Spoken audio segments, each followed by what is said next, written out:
ইয়া জাল জালালি ওয়াল ইকরাম 111 বার পরে পানিতে ফু দিয়ে ওই পানিটা বাসার চারপাশে ছিটিয়ে দিলে কি হয়?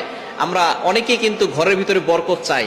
এই বরকত যদি আপনি পেতে চান, অভাব দূর করতে চান, খুবই গুরুত্বপূর্ণ একটি আল্লাহ তাআলার গুণবাচক নাম হচ্ছে ইয়া জাল জালালি ওয়াল ইকরাম। আল্লাহ পাক রব্বুল আলামিনের এই গুণবাচক নাম পড়ে দোয়া করলে আল্লাহ তাআলা সেই দোয়াটা কবুল করেন। এটা আল্লাহ তাআলা নিজে বলে দিয়েছেন। কোরআন খুলেন 9 নম্বর পারা 13 নম্বর পৃষ্ঠার 4 নম্বর লাইন, সূরা আরাফের 180 নম্বর আয়াতে আল্লাহ বলছেন ওয়ালিল্লাহিল আসমাউল হুসনা ফাদউহু বিহা।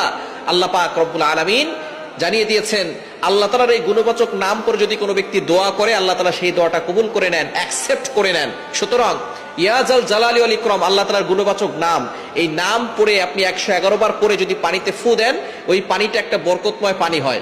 ওই পানিটা খেলে আল্লাহ পাক রব্বুল আলামিন আপনাকে সুস্থতার নিয়ামত দান করবেন। আপনি কল্পনাও করতে পারবেন না, অনেক অসুস্থ ব্যক্তি আছে, কোনো ওষুধে তার রোগ ভালো হয় না। এরকম হয় কি হয় না? অনেক ডাক্তার দেখিয়েছে, কোনো রিপোর্টে কোনো কিছু ধরা পড়ে না।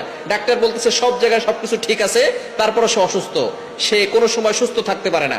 আপনি আল্লাহ তাআলার এই গুণবাচক নামটা পড়বেন, সাথে সাথে সূরা ফাতিহাটাও পড়বেন। সূরা ফাতিহার ভিতরে শিফা আছে, আয়াতুশ শিফা বলা হয় সূরা ফাতিহাকে। সূরা ফাতিহা হচ্ছে উম্মুল কোরআন, কোরআনের মা। সুতরাং আল্লাহ তাআলার এই গুণবাচক নাম খুবই ফজিলতপূর্ণ একটি নাম। আল্লাহ তাআলা এই নামের বদৌলতে আপনাকে বিপদ থেকে হেফাজত করবেন, আল্লাহ তাআলা আপনাকে সুস্থ করে দিবেন, ঘরের ভিতরে রোগ ব্যাধি আল্লাহ পাক রব্বুল আলামিন দূর করে দিবেন। সুতরাং এটা পানিতে পড়ে ওই পানিটা যদি আপনি খেতে পারেন, আল্লাহ পাক রব্বুল আলামিন আপনাকে শিফা দান করবেন। আপনি মনে মনে চিন্তা করবেন আল্লাহ তাআলার গুণবাচক নামের বদৌলতে আল্লাহ তাআলা আমাকে শিফা দান করবেন। এজন্য আপনি এটা 111 বার পড়বেন। 111 বার পরে পানিতে ফু দিয়ে পানিটা যদি আপনার ঘরের চারপাশে ছিটিয়ে দেন, তাহলে 1 নাম্বার হচ্ছে আপনার ঘরের সকল অসুস্থতা দূর হয়ে যাবে। রোগ ব্যাধি আল্লাহ পাক রব্বুল আলামিন এই নামের উসিলায় সবকিছু দূর করে দিবেন, এবং আল্লাহ পাক রব্বুল আলামিন ওই ঘরের ভিতর থেকে অভাব দূর করে দিবেন, এবং আল্লাহ পাক রব্বুল আলামিন ওই ঘরের ভিতরে বরকত দান করবেন। এবং ইয়া জাল জালালি ওয়াল ইকরাম যদি আপনি 111 বার পরে দোয়া করেন, আল্লাহ পাক রব্বুল আলামিন সেই দোয়াটা কবুল করে নেবেন। অবশ্যই আপনি ওযু করে আমলটি করার চেষ্টা করবেন। ওযু করে আমল করলে এরপরে দুরূদ শরীফ পড়ে আমলটি করবেন। দুরূদ শরীফ প্রথমে 3 বার পড়বেন, শেষে 3 বার পড়বেন। দুরূদ শরীফ পড়ে যে আমল করা হয় সেই আমল আল্লাহ পাক রব্বুল আলামিন তাড়াতাড়ি কবুল করেন। অনেক সময় আমরা দোয়া করে দোয়া কবুল হচ্ছে না, দুরূদ শরীফ পড়ে দোয়া করবেন, আল্লাহ পাক রব্বুল আলামিন এই দোয়াটার সাথে সাথে 7 আসমান ভেদ করে আরশে আজিমে গিয়ে নক করবে।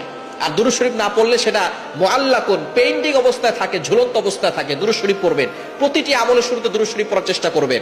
আপনি ওযু করে আমলটি করবেন, 3 বার দুরূদ শরীফ পড়বেন, এরপরে ইয়া জাল জালালি ওয়াল ইকরাম 111 বার পড়ে আবারও 3 বার দুরূদ শরীফ পড়ে পানিতে ফু দিবেন। ওই পানিটা খাবেন, আল্লাহ পাক রব্বুল আলামিন সুস্থতার নিয়ামত দান করবেন, এবং ঘরের চারপাশে ছিটিয়ে দিবেন। দেখবেন আল্লাহ তাআলা ওই ঘর থেকে অভাব দূর করবেন, আল্লাহ পাক রব্বুল আলামিন রিজিক প্রশস্ত করবেন, আল্লাহ পাক রব্বুল